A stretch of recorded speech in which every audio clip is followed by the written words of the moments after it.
Good evening, everyone, and welcome to tonight's Doctors of BC webinar, Managing Risk, Isolation, and Respect in the Workplace, collaboration with Switch BC. I'll get us started with the intro and housekeeping while folks are transferring over from the waiting room and signing on. So this session is on Zoom webinar format, so cameras are off and everyone is muted. Please use the chat for technical difficulties and send all your questions through the Q&A so we do not miss any. You can also raise your hands if you want to ask a live question. We'll be asking for that for some of the slides, or use your emojis to react. Zoom polls will be used throughout the session, and your participation is appreciated. This webinar is CME accredited, and your certificate, along with the post evaluation, will be emailed to you after the event tomorrow. The survey will also pop up as you exit the webinar, and the recording of this webinar will be posted on the Business Corner next week. So if you missed the first session with Switch BC, getting started with safety foundation rights and roles in the workplace, they can be found on the Business Corner section on the Doctors of BC website. The next event, titled From Hazards to Help, Practical Steps for Safety Inspections, Emergency Response and Incident Reporting, is on February 10th, and you can register through upcoming events on the website. I'll paste both of those links in the chat in a bit. I'll now pass it on to the Switch team for the introductions and go over today's topic. On to you, Brooke. Thanks so much, Walter. Good evening, everyone. Thank you for joining us tonight for part 2 of 3 of our Community Physician Health and Safety Program accredited webinar series. My name is Brooke, and I am the project manager for the Community Physician Health and Safety team. And I'm joined today by my colleagues, Carolina, one of our health and safety advisors, and Dawn, our administrative coordinator. I'll kindly ask that you reserve all questions to the end of tonight's presentation, when we will provide lots of time to discuss what we share today. Switch BC humbly and respectfully acknowledges the unceded lands of approximately 200 distinct First Nations in British Columbia. I personally am grateful to be calling in today from the traditional and stolen territory of the Musqueam, Squamish, and Tsleil-Waututh Nations, and I'm very grateful to be able to learn, unlearn, and grow my life on these lands. I also invite you to share your own territorial acknowledgements in the chat if you would like to do so now. The Community Physician Health and Safety Program is an initiative funded by Doctors of BC and the Ministry of Health via the Physician Master Agreement. The content presented today is aligned with current occupational health and safety regulations in British Columbia and is unbiased. Here are the overall learning objectives for our 3-part webinar series. Across the 3 webinars, we will describe core components of a community medical clinic's workplace health and safety program by walking you through OHS requirements and support available on our web portal. As a recap, during our first webinar in this series, we covered 7 foundational health and safety topics on our web portal, including registration with WorkSafe BC, health and safety program, young and new workers, and more. Don't worry if you didn't have a chance to join us for that webinar. It was recorded and is available on Doctors of BC's Business Corner to watch at any time. Dawn will drop the link in the chat now. Please note that credits can only be claimed if webinars are attended live.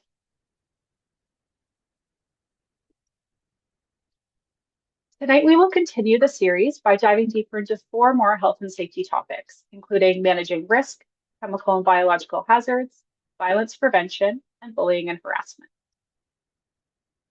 But before we get started, for those who are joining us for the first time this evening, and as a reminder for those who attended the first part of this series, I would like to begin by briefly introducing the Community Physician Health and Safety Program and how we can support your practice. So Switch BC is an independent, not-for-profit organization dedicated to the health, safety, and well-being of everyone working in healthcare across British Columbia. Switch BC has multiple program streams, but tonight we'll focus on one, the Community Physician Health and Safety Program.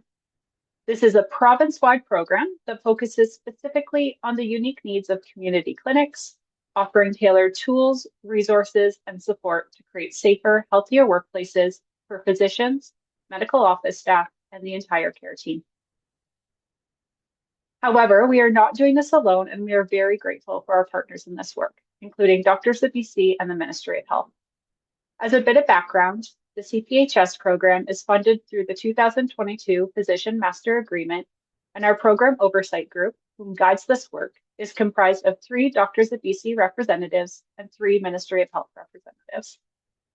During development of the program, we were also supported by a task group of physicians from around the province who provided insight and direction into what was needed in community clinics.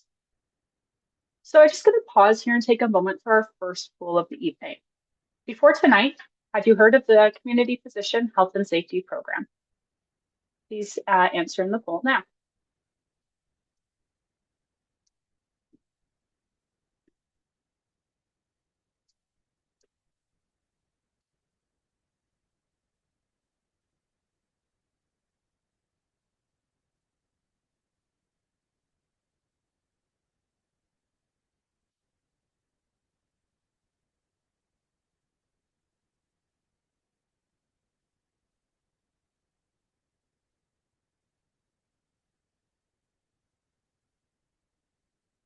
Okay, thank you for sharing. So I see 56% have not heard about the program yet.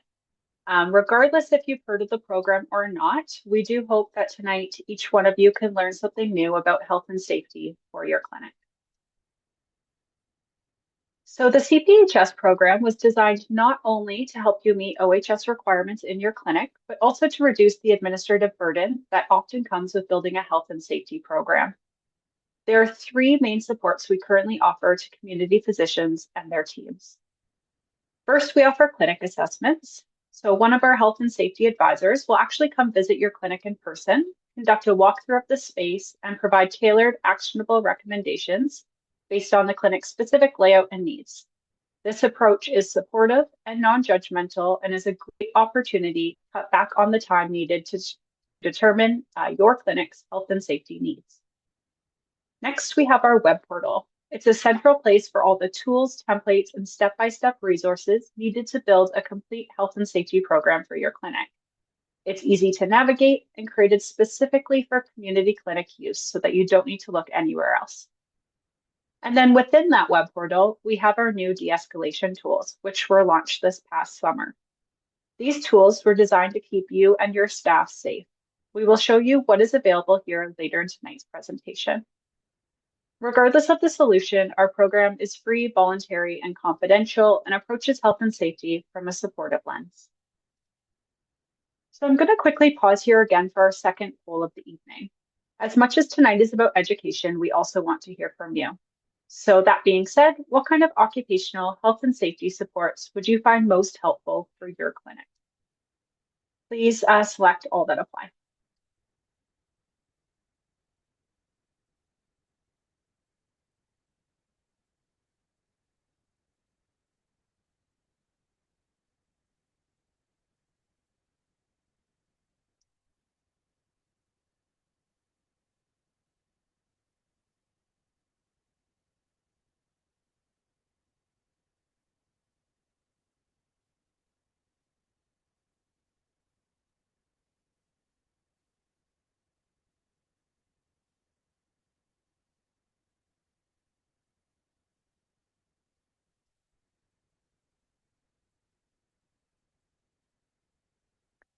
Okay, thank you for sharing.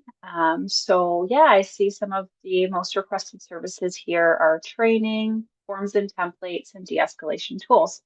So these are all ways that CPHS aims to support you, and we're going to dive deeper into some of those resources throughout tonight's presentation. On the right-hand side of the slide, here you will see a comprehensive list of provincially regulated OHS topics that we cover. These topics are covered both through our clinic assessments and our web portal. That being said, we're also available for virtual or on-the-phone consultation for any OHS matters.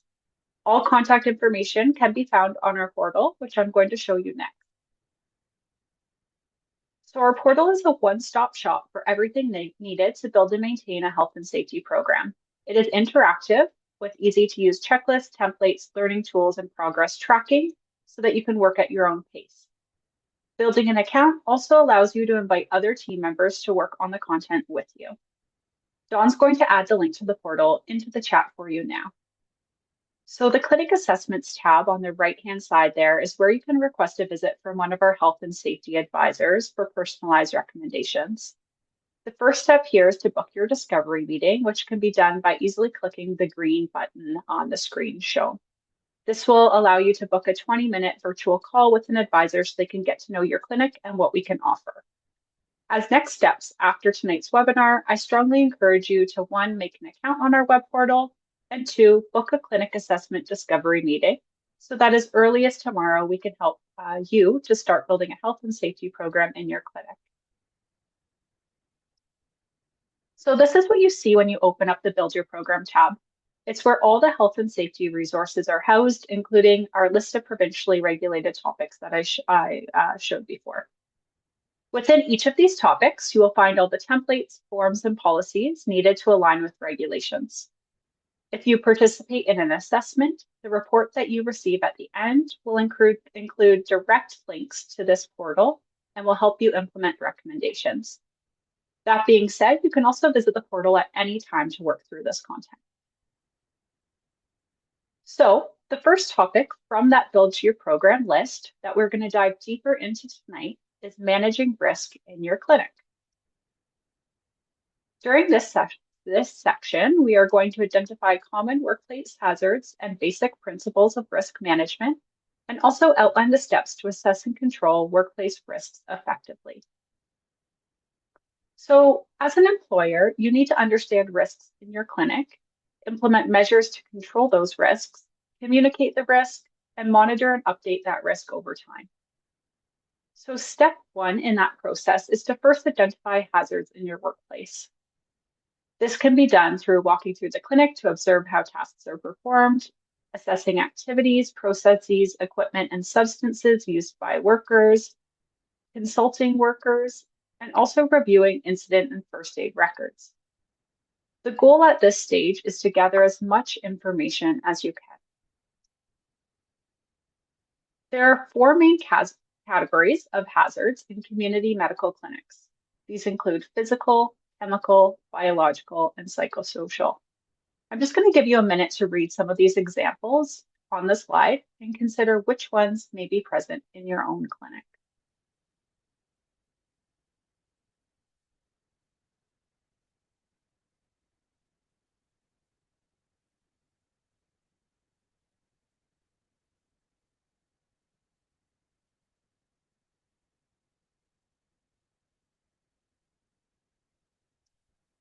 Okay, so thinking of those examples of potential hazards in your clinic, which category of hazards do you think your clinic faces the most? Is it physical, chemical, biological, or psychosocial? Please feel free to answer in the poll.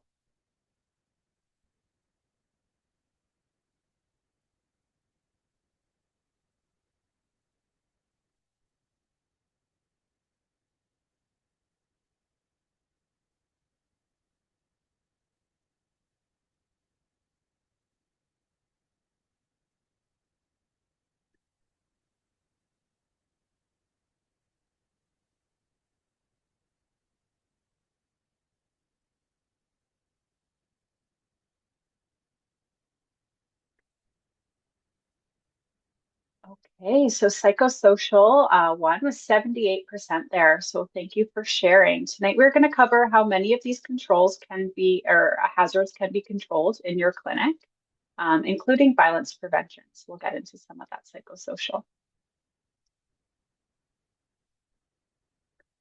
So the next step after identifying the hazards in your workplace is to evaluate the risk that they pose to workers. This helps you to assign the right level of attention and control to each hazard. The CPHS program has developed a ready-to-use hazard risk assessment template ready for you. It is available on the portal, or you could just scan the QR code on the slide now. Hazard risk assessment should be reviewed annually or sooner if new equipment, materials, or work processes are introduced.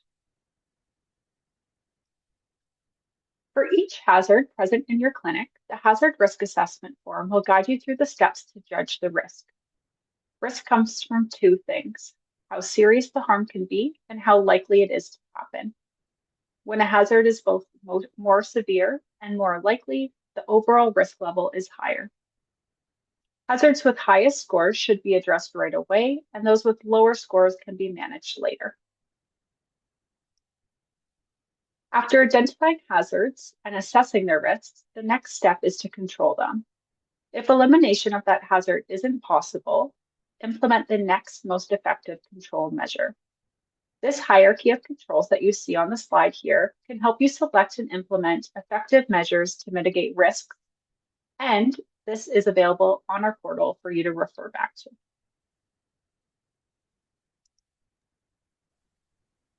After controlling risk, it is also important to communicate those risks to others in the workplace and continue to monitor and update risks over time. This is an ongoing process. We have developed many helpful resources here to help you reduce the time spent developing forms and processes. I encourage you to take a look at them at the portal. I'm now going to pass it over to Carolina, who's going to dive deeper into managing chemical and biological hazards in your clinic. Thanks, Brooke. Hello, everyone. Let me introduce myself. My name is Carolina. I'm a health and safety advisor for the CPHS program. I'm part of the team that visits the medical clinics in person to do the clinical assessments that Brooke just shared about. And I also help develop the materials you will find on our web portal. I'm excited to be here tonight, and thank you all for taking the time to join us. We are now going to dive into chemical, biological, and physical hazards regulations, and I will show you what our program has to offer to support you with these areas. So, next slide, please. So during this section, we will review common chemical and biological hazards found in community clinics and explain the procedures for handling, labeling, storing chemical and biological materials safely. So let's start with chemical hazards. Please take a moment to read the list on the slide and check which of these chemicals are present in your own clinics.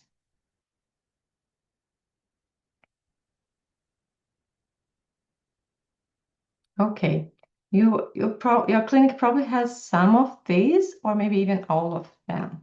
So these chemicals are all considered hazardous products by WorkSafe BC, and some regulations apply to them. So if a hazardous product is used, stored, or handled in the clinic, the employer must follow the WHIMS requirements, the Workplace Hazardous Materials Information System requirement. This means that if you have chemicals in your clinic, you must know that all chemical containers in the clinic must be properly labeled. And every chemical in the clinic must have the safety data sheet available and easy for workers to access all the times. This safety data sheet, so SDS, must be updated every 3 years, and all chemical materials must be stored according to their safety data sheet instructions. Staff must be informed about the major risks associated with every chemical in the clinic. And finally, all staff who are or may be exposed to hazardous materials must obtain some WHIMS training. And to facilitate this training, there's a provincial online course available at no cost. And you can find more information about this on our web portal.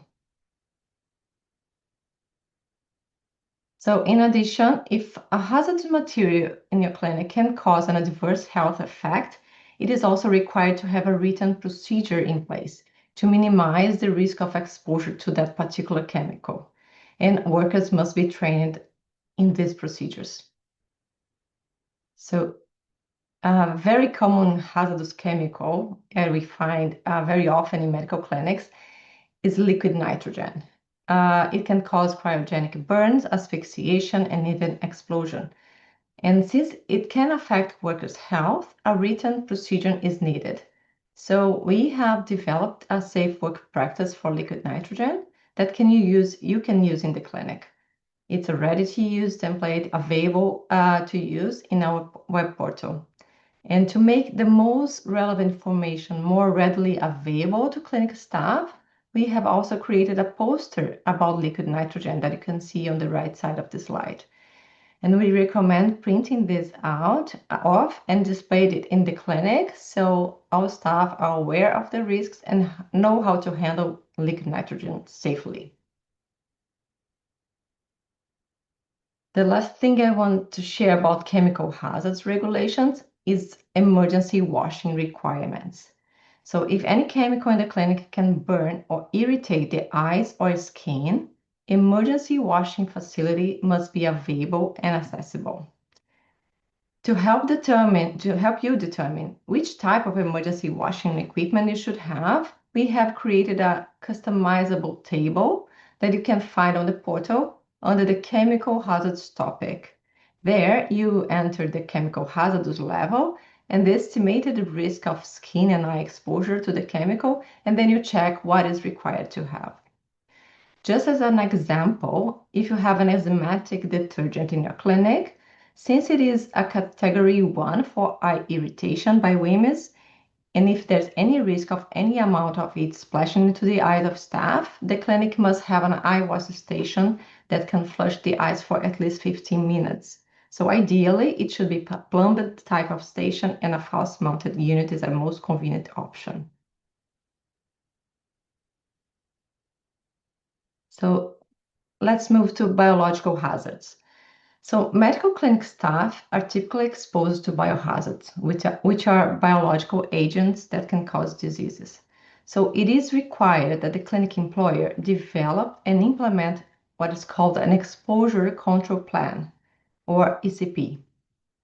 An ECP is a documented strategy that outlines all the procedures needed to minimize workers' exposures to the specific hazardous material or condition.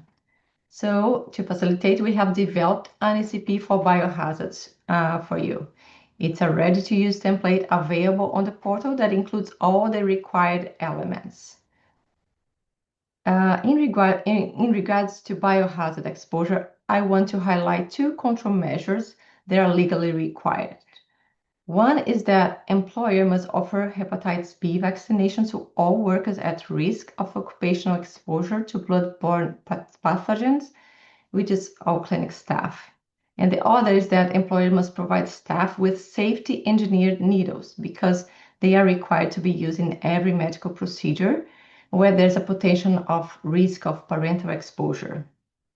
Speaking of needles, although not covered in tonight's webinar, we also have an entire module on the portal about needle-stick injuries. And we will provide more information on this topic in our 3rd part of this webinar series on February 10th.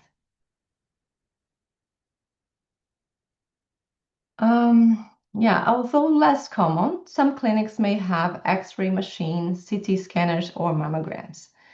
In this case, the clinic is required to have an exposure control plan to ensure minimal exposure to radiation to staff. So we have developed an ECP for radiation as well that outlines all the required control methods and safe work procedures. And on our web portal, you can find this ECP shown on the slide and also more information about the regulations on radiation. Okay, lastly, to wrap up this chem bioradiation section, talk a little bit about PPE, personal protective equipment. So as you all know, PPE is vital for protecting clinic staff from exposure to both chemical and biological hazards. And it's required to have a PPE policy and procedure in place. And if PPE is needed whenever PPE is needed to prevent occupational exposure. So it's also already available on our portal, a template for you to use. And this document explains when and how to use PPE in medical clinics, and clinic staff need to be informed and trained on these procedures. So let's now pause for poll question, which is which topic that we had just discussed was most useful to learn about the occupational regulations. You can select more than one if it makes sense.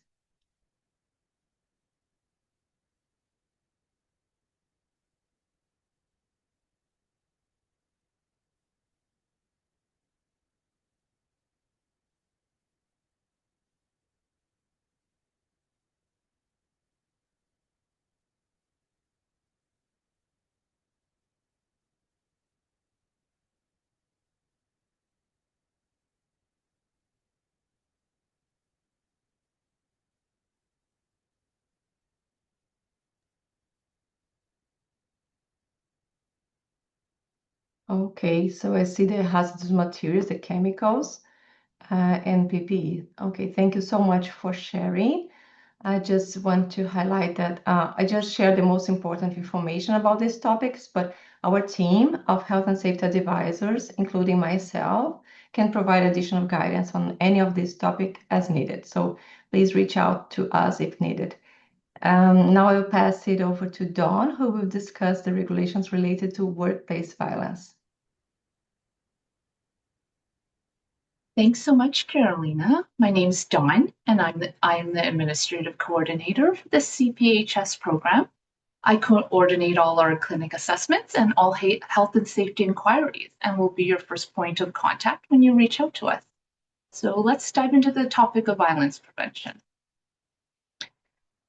Today, we will define workplace violence and the employer's obligations regarding recognizing the risks, and to describe the procedures for responding to, as well as reporting incidents of workplace violence. WorkSafe BC defines workplace violence as the use or attempt to use of physical force, threats, or actions by a non-worker that could injure a worker. Workplace violence also includes making a worker feel at risk of injury. Violent situations in a medical clinic can come from patients, family members of a patient, visitors, or members of the public coming to the clinic. And it can also occur between patients or their family members, such as arguments. Many of the clinics we have visited have shared that they are experiencing incidents of workplace violence from patients. And as a result, one of the most frequently requested areas of support from both physicians and medical office staff is in violence prevention. Everybody in the workplace has responsibilities to prevent violence. This means that you and everyone around you have a part to play in keeping your workplaces safe. The employer in a community medical office is usually a physician who owns the practice and or employs or supervises staff. So by show of hands, you can use the raise your hand feature. Who here is a physician employer? I'm going to give you just a few seconds to click on that button if it's applicable to you.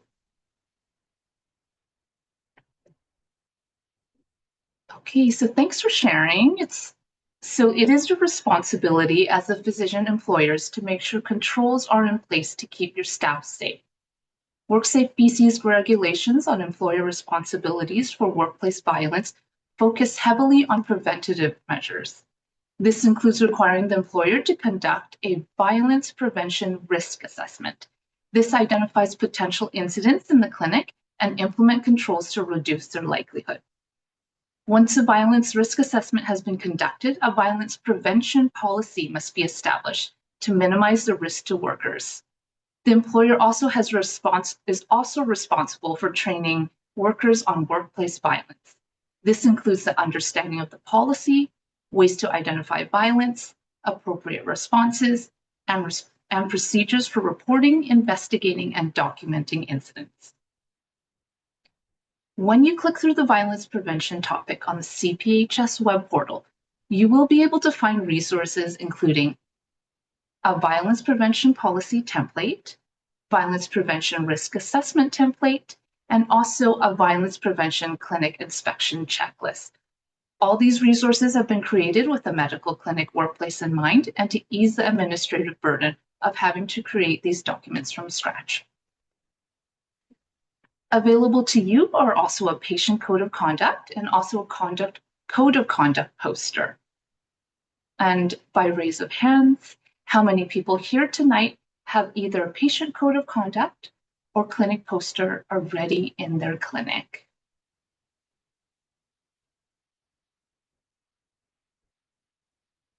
All right. Thank you for sharing that as well. So setting expectations early is one of the simplest ways to support a respectful and safe clinic culture. A patient code of conduct is indeed an effective tool for this, and while it is not required, we strongly recommend it. You can post the code of conduct in a visible location for patients or incorporate it into the first intake or interview process so patients understand expectations from the start. The ready-to-use poster, as shown on the right, is available to print and display.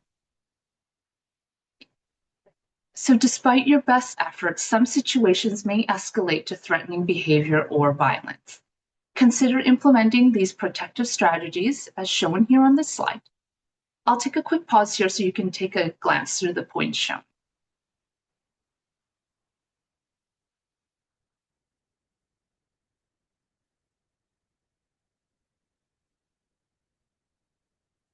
So we have talked about the printable code of conduct poster already. The rest of the list focuses on how the physical layout and structure of a clinic can enhance safety.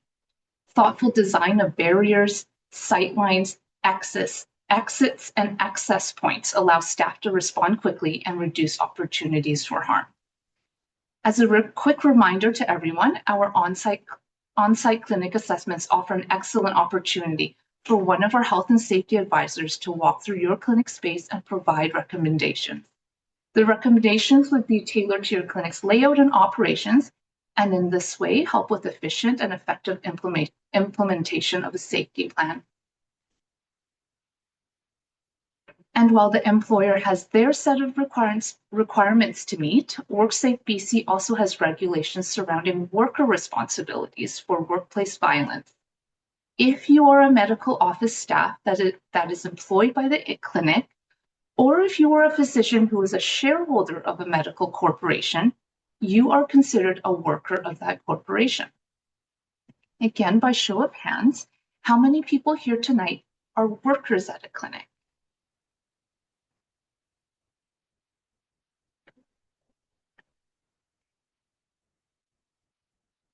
Again, thank you so much for sharing. So the responsibilities on this slide apply to you.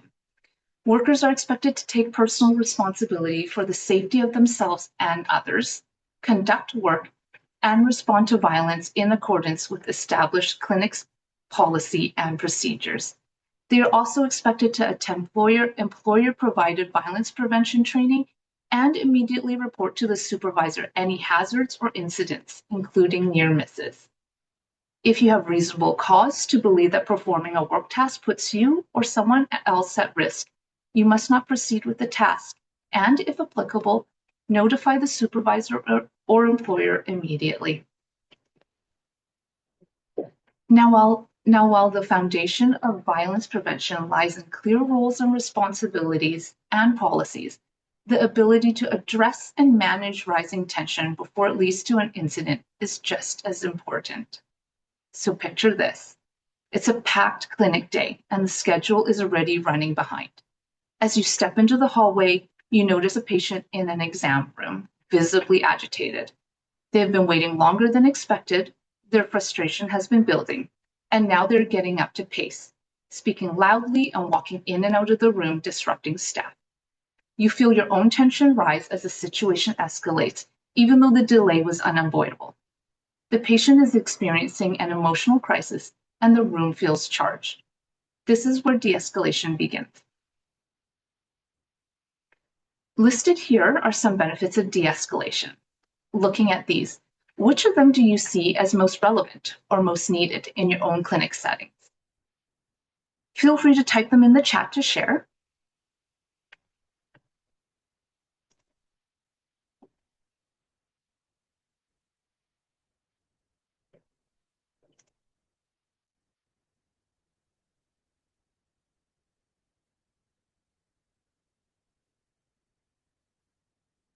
I'll give a few more seconds if you want to share in the chat.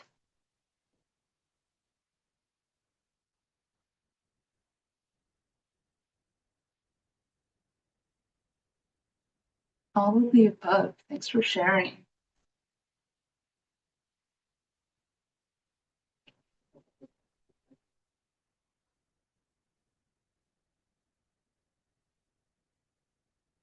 Well, we appreciate your reflections. They reveal how the benefits of de-escalation extend beyond preventing incidents and actually shape the overall well-being of everyone in the clinic.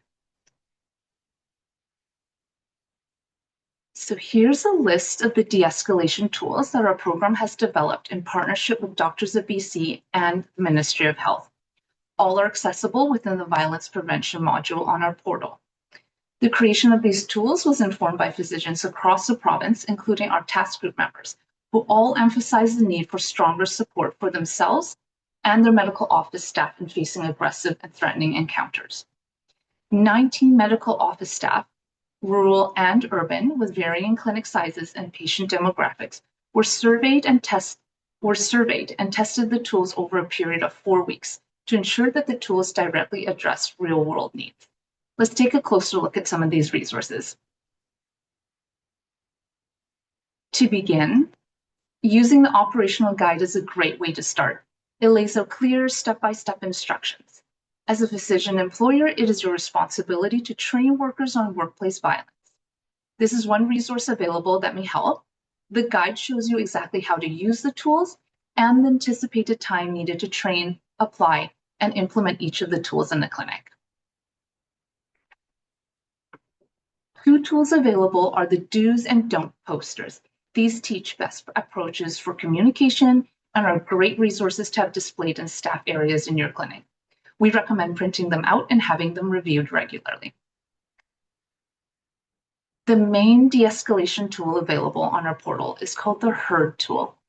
It takes a validated framework for de-escalating that is typically used in customer service and tailors it to be specific to community medical offices. It can be used at any time during a patient interaction if you sense escalation. The purpose of this tool is to help train in learning how to de-escalate. There are 2 versions of the HEARD tool available on our web portal, one for learning how to de-escalate on the phone and the other to de-escalate in person. This is what the HEARD tool looks like on our web portal. It is a 1-page document with relevant examples and an easy-to-follow process for judging and responding to escalated behavior. And what you see on this slide is a condensed version of the main HEARD tool, and it is called our HEARD reference card. This is a great tool for you to encourage your medical office staff to print out and store on their desk as an in-the-moment reminder of the HEARD steps. The steps as shown are here: empathize, assess, resolve, diffuse, and document. With this last step, document, we also have learning resources and examples on how to document a violent incident after it occurs. Shown here is a template of an incident report form to be used after any incident that caused injury or had the potential to cause injury. This includes psychological harm or near misses. This will support internal tracking of violent incidents and appropriate follow-up actions. The interaction should also be recorded in the patient's medical record. This helps keep the team informed and supports safer decision-making for future encounters with the patient. Any incidents involving a physician requires the physician to document the incident directly.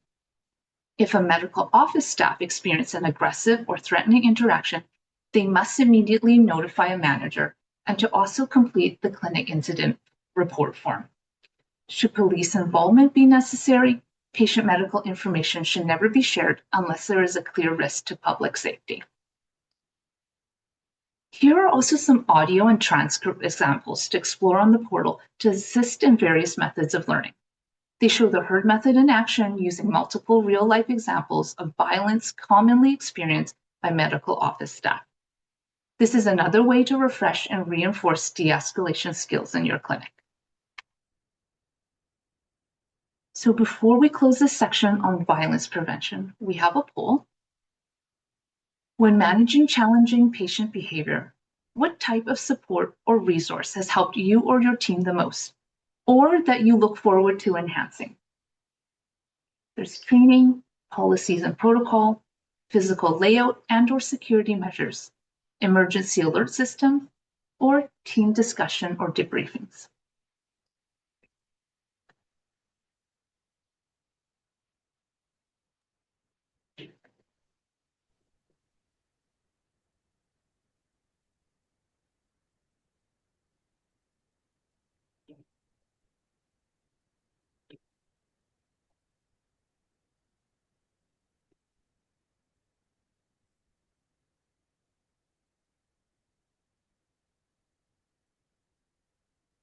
Okay, we'll have a few more seconds to get those answers in.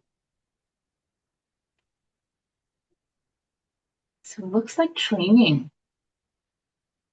Training is one of the biggest requests for support. So thanks for sharing that. We hope that the resources that we have shown today will assist in the review and implementation of requirements and considerations in violence prevention. With that, we're going to shift our focus to internal workplace dynamics, which I will pass over to Carolina. Thanks, Dawn.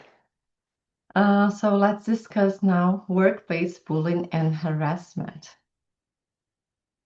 In this section, we will define workplace bullying and harassment and explain workers' rights, employers' responsibilities, and the procedures for reporting incidents.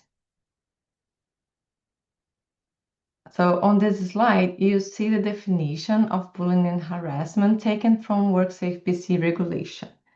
In more direct words, it defines bullying and harassment as any conduct or comment towards a worker that can cause humiliation or intimidation of that worker.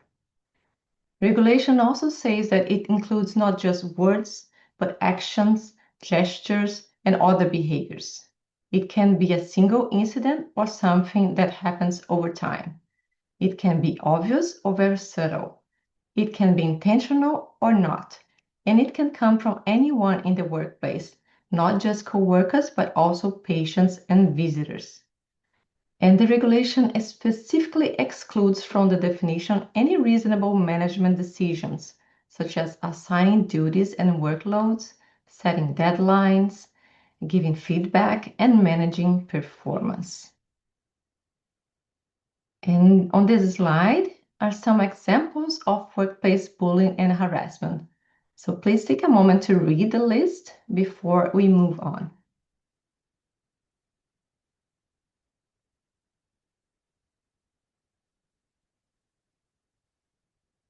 Next slide, please. So with these examples in mind, let's stop here for a quick question. Thinking about your work in healthcare over the years, have you ever experienced or observed bullying harassment at work?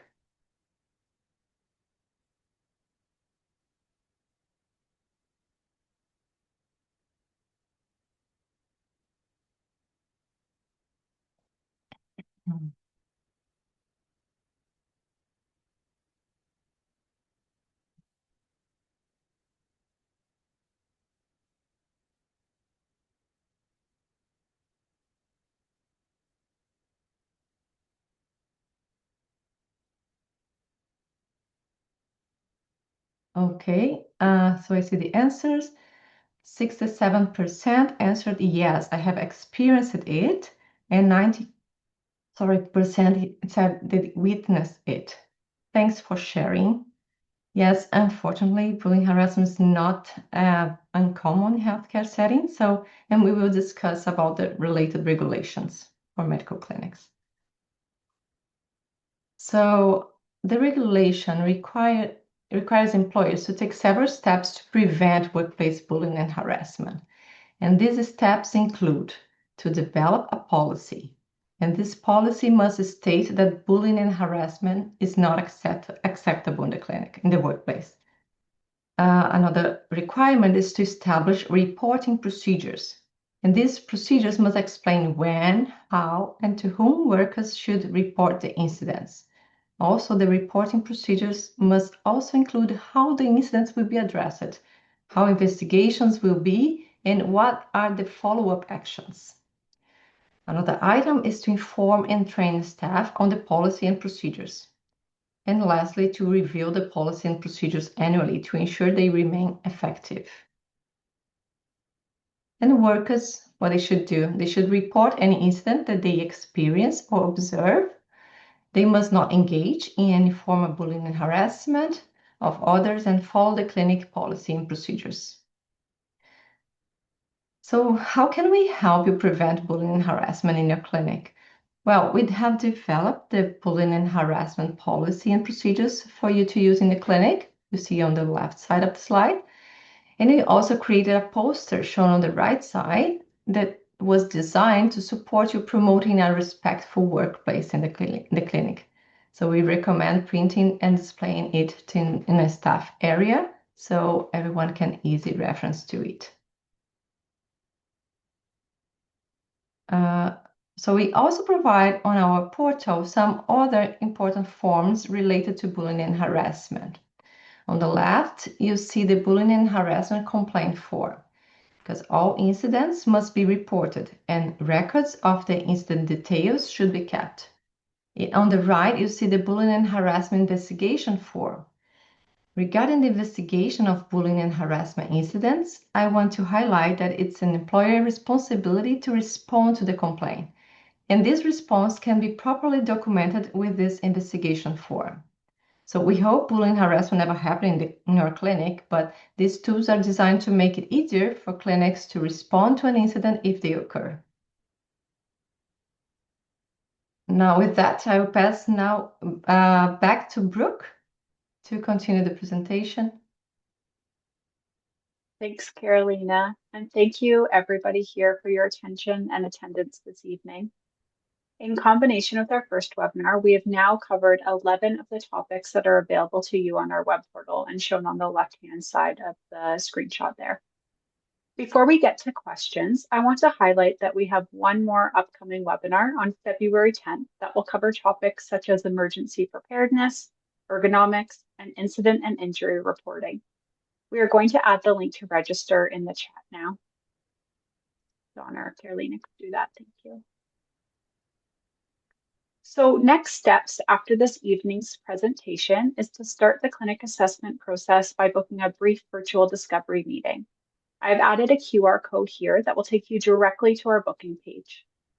As a reminder, these clinic assessments are free, voluntary, and confidential, and will reduce time searching on what needs to be done in your clinic. You will also receive your certificates of attendance in the next few days, and those will include all details on what you can claim.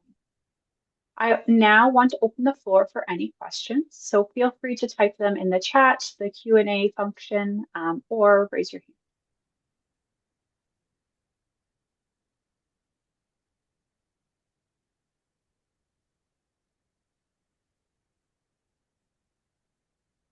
So I have a question here. What if my colleague employer is not open to having an assessment?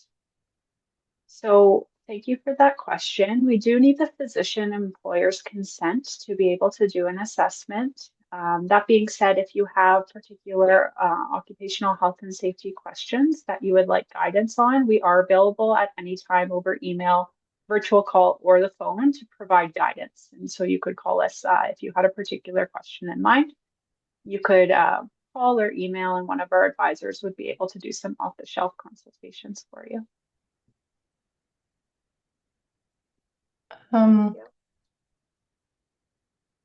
Well, I can. There's some couple of questions or comments saying about the one that caught my attention. I think it's great to have these modules. However, our clinic has low volume and have high number of staff, as many are part-time or infrequent.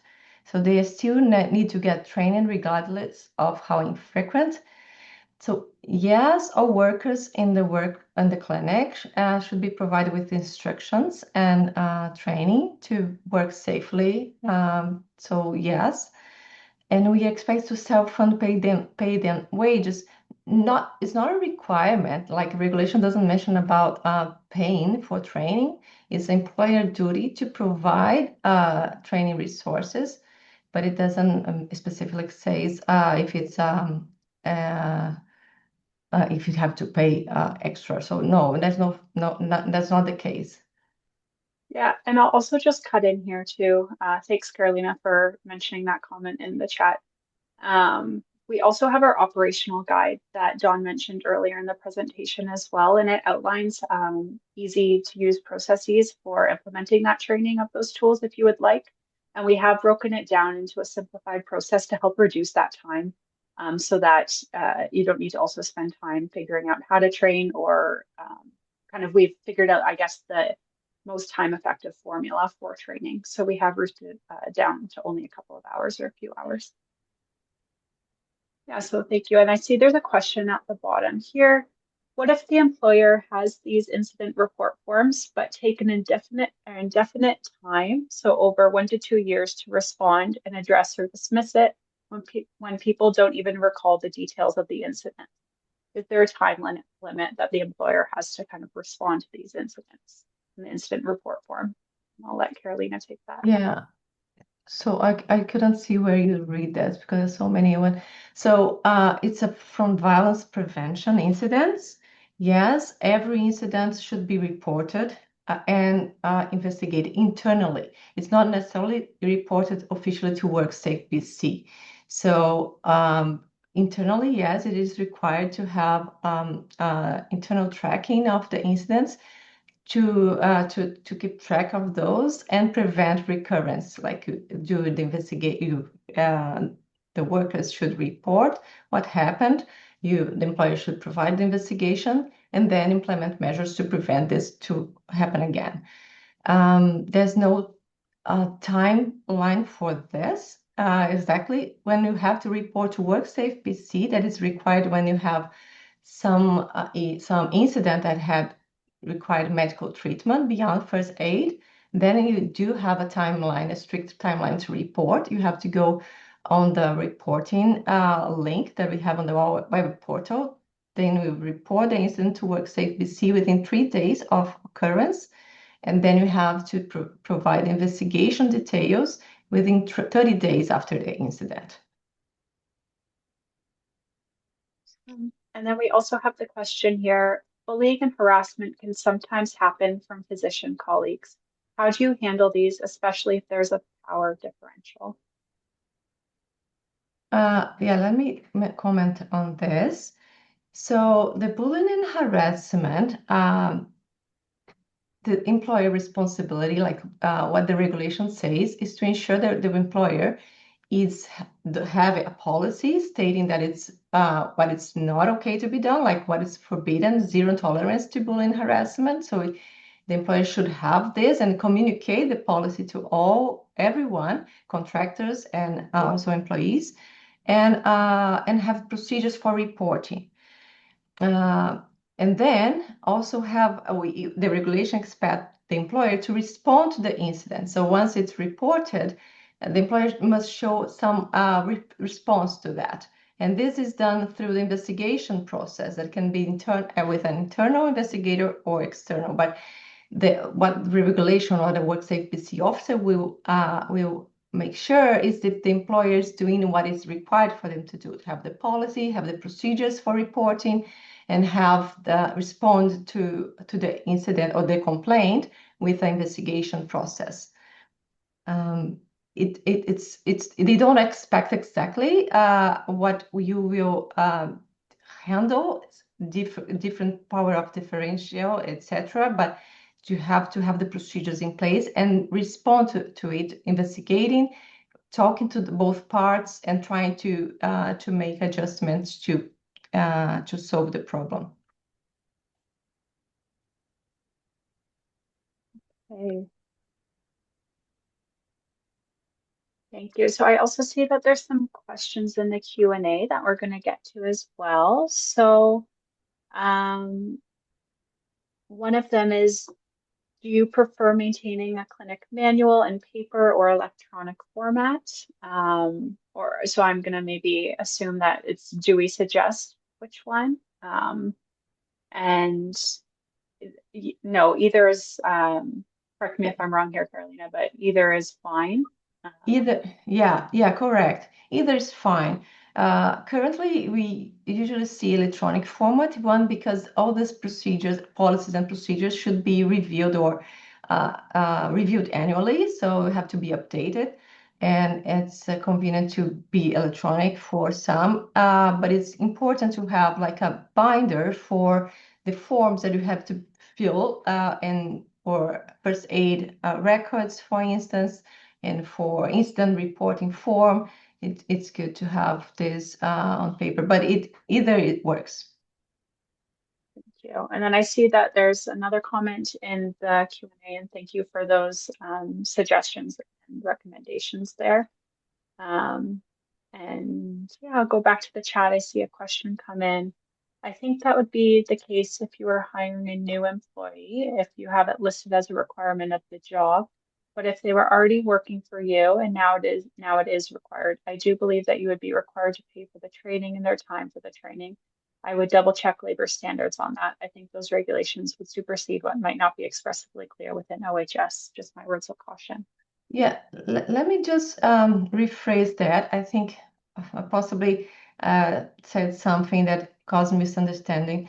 Yeah, for sure, for the employer directly employees, yes, the training should be on paid hours, absolutely. But there are some conditions, for instance, one that they said about some contractors or some students or sorry, residents and etc. They are not being paid by the clinic owner or the employer. So, but still, they should ensure they've been trained to work safely. So that's what I was saying, that you don't have the regulation doesn't say about the payment for this. But yeah, for sure, for the employees, it should be during paid hours, the training and the instruction process. Yeah, and a lot of these de-escalation tools that we've developed as well, of course, we don't want them to be used as an in-the-moment tool. So there is a little bit of training required there, but a lot of them are also designed as posters and reference cards that can just be placed in staff areas in your clinic to help familiarize your staff with that as well.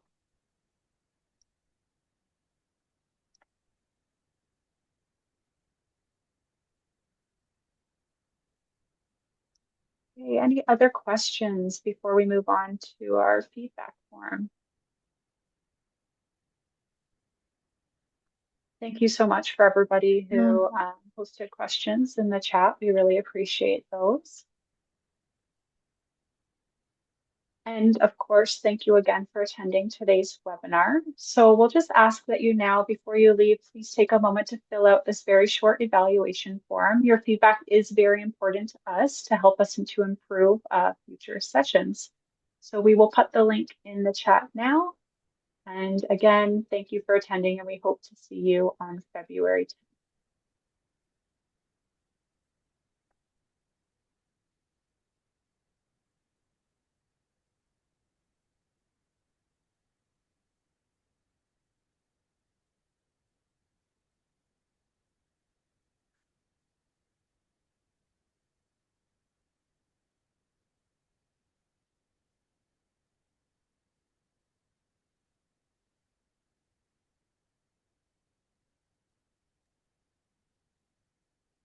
Brooke, I think the link on the chat is not working. Oh, okay, give me 1 second and I will reshare that. Sorry, everybody.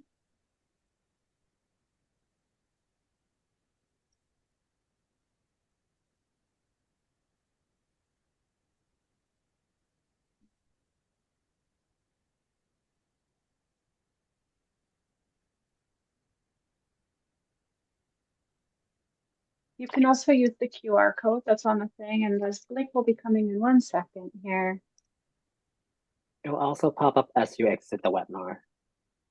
Thank you, Walter. I'll encourage you to do that. Yeah.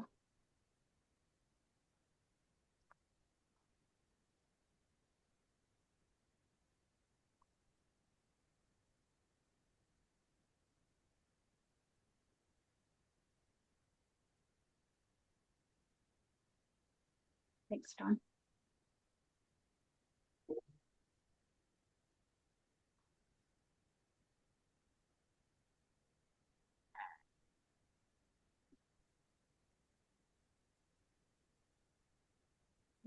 And with that, I think we're all finished here. So thank you everybody for your attendance this evening, and have a great night.